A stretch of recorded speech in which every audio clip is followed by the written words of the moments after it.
อิชกินเยอะแล้วก็ร้อนโอ้ย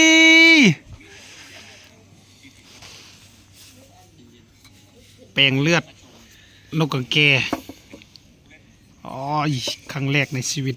ที่เห็นเลือดแปลงนกกระแกใช่นี่เลยแก้มของแท้พี่น้องของแท้ของแท้เสื้อกันหนาว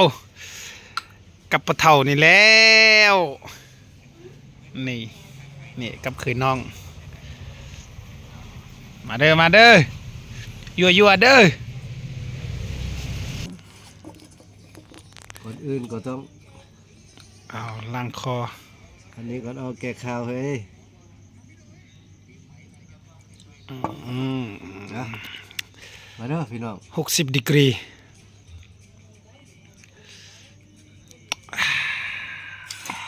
ใส่ได้เอานี่ใส่ได้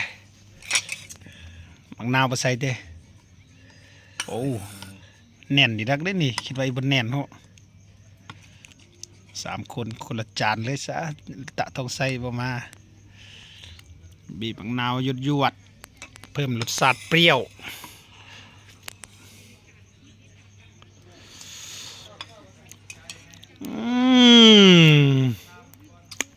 มาเด้อมาเด้อแปลงเอาละเด้อแกเอาละเด้อ